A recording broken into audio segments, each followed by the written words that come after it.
I recently got an old Gamo CFX. This was the first in the series, the underlever guns that Gamo put out. Then it went under the ACCU series, and now it's the CFR. These guns have a good reputation when they're working right, but a lot of it seems to hinge on whether or not the seals are intact. They use a rotary breech, and what happens at the factory is they put everything in through the tube. The tube isn't deburred, and the seals get damaged. And I was shooting it for the first time this afternoon. I was getting a lot of vertical drifting, one shot landing high, one landing low, and just going back and forth, really inconsistent. And that was a big clue that things were not sealing properly. So I'm going to open this up right now. I'm not going to cover the whole breakdown. There's other videos on YouTube that do a good job of that. So I'm just going to get right down to the breech, and we'll take it from there.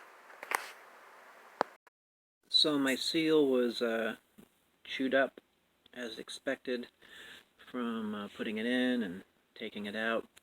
So I got a rebuild kit, and it comes with 2 rings, one for older styles, which is this one. This is a match for that. And I guess some of the newer models use a thicker one. I wish I had that kind of cylinder. That'd be a nice thing, but it's okay. I also got the kit comes with a breech replacement seal, which should be good.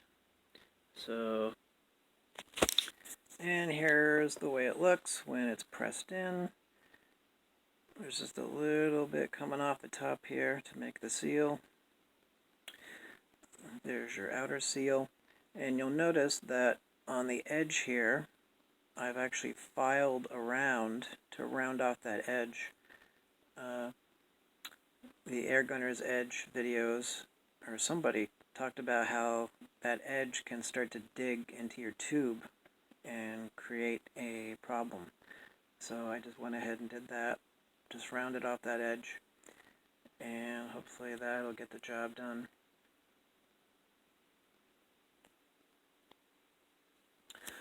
As for the piston seal, the one it comes with is hard, and I think I saw a nice little gouge on mine. Yeah, there it is. See that? Not too bad, but you can see when they put it back into the tube has places where it can catch on the edges. You need to file all those areas down. I'll show you that soon enough. But the replacement seal you want to get is the Gamo Tesla seal from Airgun headquarters. It's a softer material. It will, inflate and conform to the tube much better, and that's all there is to it.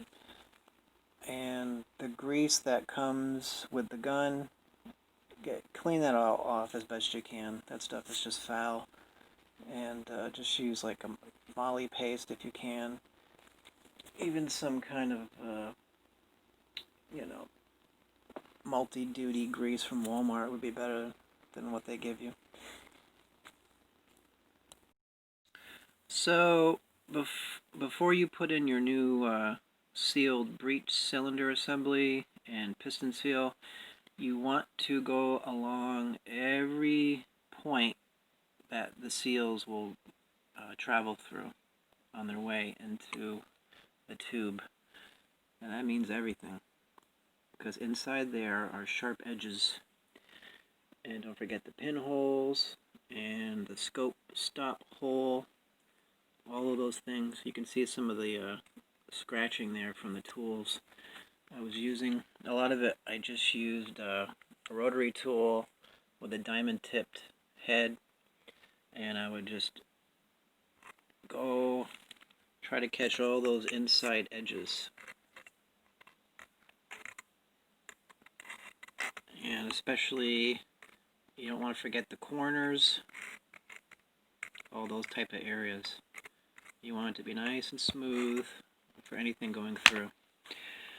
Also, I realized that the point in the gun that the breech seal rubs up against, where the pellet goes in, is actually very sharp and had some a sharpness to it that I'm sure would erode the seal in not too long a time.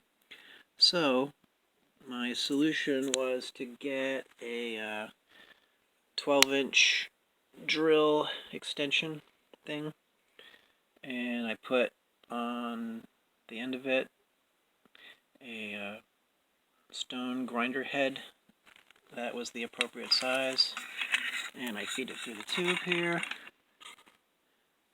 and I got the head here in the breech of the barrel, and I can just twist it by hand. I got my fingers all the way over here, and I wouldn't want to do it with the drill on. I think it's better to just do it by hand and gradually take that down. Yeah, I've switched over to a ball-shaped head here, and I think this might be the more appropriate tool for this job here. And as you can see, that looks pretty good, and oh yeah, nice and smooth, you guys. There's nothing there to catch on now with an O-ring, so I think this is a must-do. And of course, after you do this, you want to push a Q-tip, not through this end, but through the muzzle end, and push it on through. Maybe get a couple of nice Q-tips with some Windex or other cleaning agent on there, and you want to eradicate all the metal particles that are left behind from what we just did. And usually I would, this is like crowning, but I see that the rifling doesn't begin until a little deeper into the breech, and I already tested it with a pellet, and this hole is actually oversized. The actual rifling doesn't begin until a little farther in, so I'm not going to bother with the compound polish procedure. So we should be good here. Yeah, so when you feed your breech assembly back in, you want to be really careful when you get up to the little holes. Mine's been lubricated inside, so it's not too, I'm not getting much resistance here. Now, like when you get up to a spot like this, you want to take a toothpick and just make sure those that seal is not catching on anything. You can kind of rub it in while you're pushing on it, and then you'll see you get probably a little bit more. You're gonna need some kind of a rod to push it all the way in to meet up with the breech and the barrel. Of course, you need this when you're removing it as well. So make sure you get some kind of a hard plastic rod. And I'm just gonna continue with this.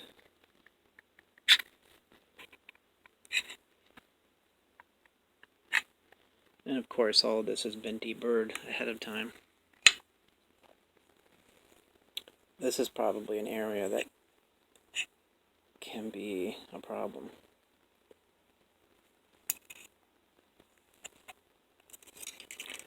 Yeah.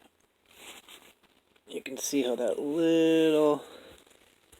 it's bubbling up just a little bit there. So instead of pushing that through and searing it off, which is what they would do at the factory, you take your toothpick and you massage it in there, see?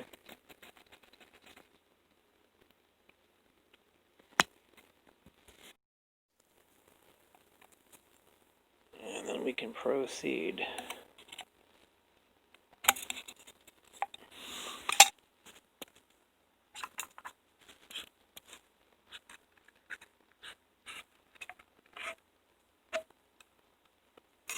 There we go.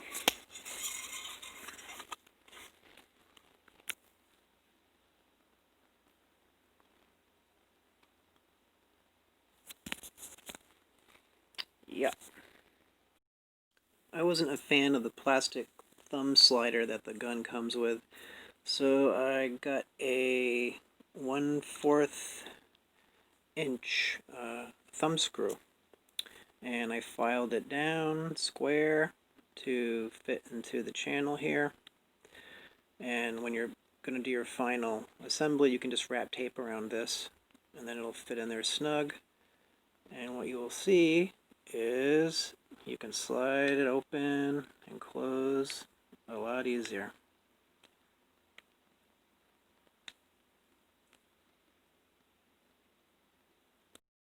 So whenever you see me opening the breech, realize that off camera I'm holding the cocking arm down a bit to take the pressure off, because the piston and spring are pushing against the cylinder, and the seal on that is up against the breech of the loading port of the barrel.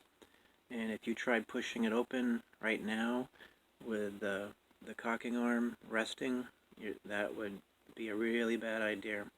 So never do that. I think the stock on these guns might be a little shorter than a lot of the other guns I've used. I wasn't getting, it just wasn't shouldering well for me.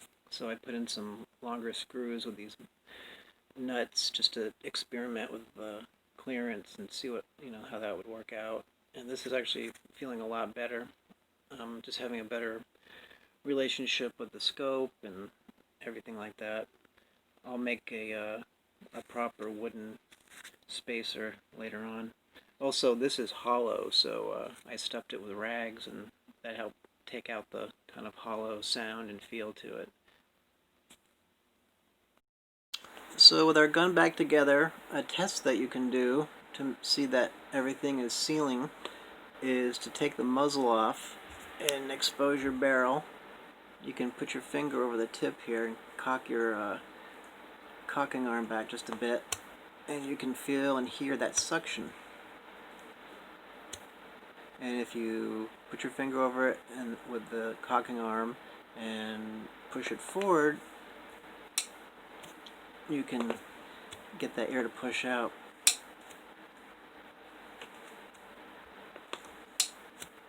Yeah. In fact, if you push it forward and hold your finger there, you can leave it there for like 10 seconds to see if it's still holding. Yeah, that's solid. Alright, I think that's going to get us where we need to be. Hopefully you can find something here that'll help you. Thanks for watching.